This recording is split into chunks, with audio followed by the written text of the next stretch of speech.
Quel état d'esprit adopter face à un couteau? Comme tu le sais, le couteau est une des armes les plus redoutables qui puissent exister. Dans cette vidéo, je vais t'apprendre l'état d'esprit que tu dois avoir face à cette arme redoutable. Avant d'aborder l'état d'esprit à avoir face à un couteau, je t'invite à rejoindre ma liste privée d'emails pour pouvoir recevoir chaque semaine des informations sur le Krav Maga, sur la confiance en soi, sur le mental, mais également sur ton propre développement personnel pour devenir la meilleure version de toi-même pour que tu puisses décupler tes résultats. Pour pouvoir accéder à ma liste privée, eh bien, tu trouveras le lien sous la vidéo. Alors, la première chose sur l'état d'esprit à savoir, c'est que tu dois comprendre, tu dois être conscient, tu dois accepter que face à un couteau, il y a des risques. Ok? Et ça, c'est important. Ça veut dire que tu dois savoir que oui, tu risques d'être coupé. Oui, tu risques d'avoir le couteau qui rentre dans ton corps. Oui, tu risques d'être blessé. Et alors?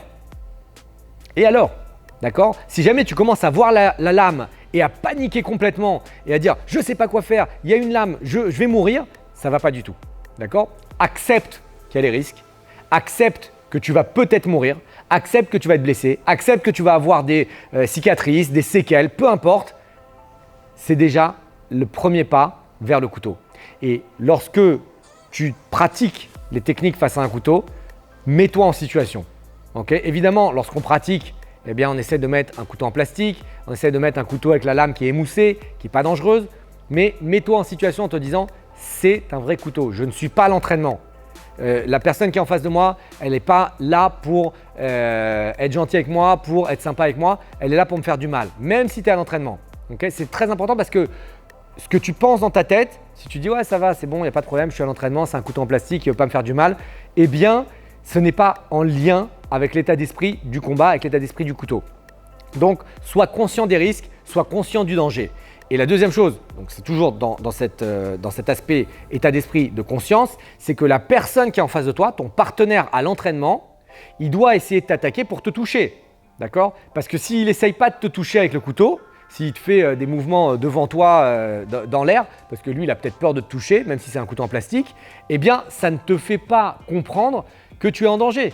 Ça ne te fait pas comprendre qu'il y a des risques. Ça ne te fait pas comprendre que si ta défense, elle est un peu trop faible, si ta défense, elle n'est pas au bon endroit, bah, tu prends le couteau. Okay? À l'entraînement, ce n'est pas très grave, c'est un couteau en plastique, c'est fait pour. Dans la réalité, si tu ne comprends pas que ce que tu fais, il y a des risques, et si tu fais mal les choses, eh ben, il y a des risques encore plus graves, eh bien, ce n'est pas bon. Okay? Ça, c'est la première chose à comprendre. La deuxième chose à comprendre sur l'état d'esprit, c'est que tu dois t'entraîner. D'accord? Là, face à un couteau, c'est quelque chose où ça a dégénéré, tu n'as pas pu mettre en place les actions de pré-combat, tu n'as pas pu réagir quand la personne avait la main dans la poche et bloquer sa main, tu n'as pas pu réagir quand le couteau était sorti et t'enfuir, etc. Enfin bref, toutes les stratégies, aucune n'a fonctionné. Du coup, tu es au combat. Et si le combat, tu ne t'entraînes pas, ça ne va pas. Donc, il faut que tu t'entraînes. Tu peux t'entraîner seul, sans aucun problème, c'est très très bien.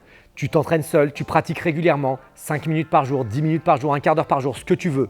Tu peux t'entraîner même en visualisation. Alors pour faire de la visualisation, il faut déjà que tu connaisses bien les mouvements, mais tu peux faire de la visualisation.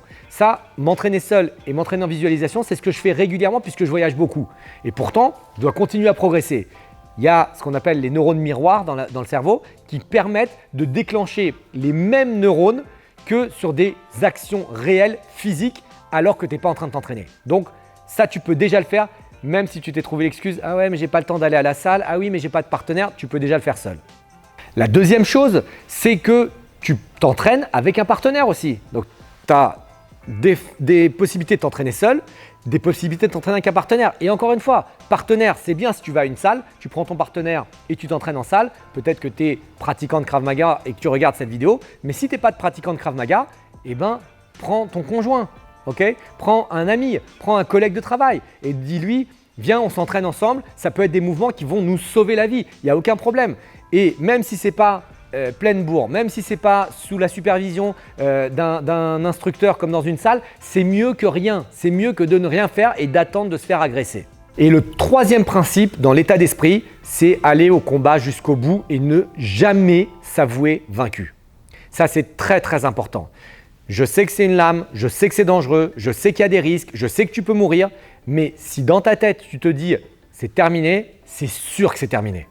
Et si dans ta tête tu te dis je ne suis pas vaincu, je vais aller jusqu'au bout, je vais tout donner, je vais me battre comme un lion, tu as beaucoup plus de chances de sortir vainqueur de cette altercation. Souvent j'entends, et c'est mauvais, sur la chaîne YouTube, des gens qui disent dans les commentaires « Ouais, face à un couteau, t'es mort ».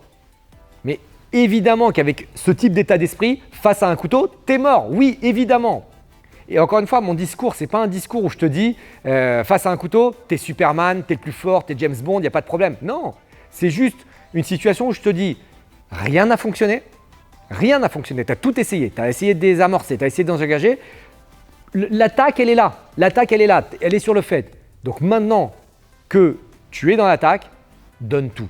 Donne tout, va jusqu'au bout et ne t'avoue pas vaincu. Il y a des gens qui ont eu 20 coups de couteau et qui sont toujours vivants. 30 coups de couteau et qui sont toujours vivants.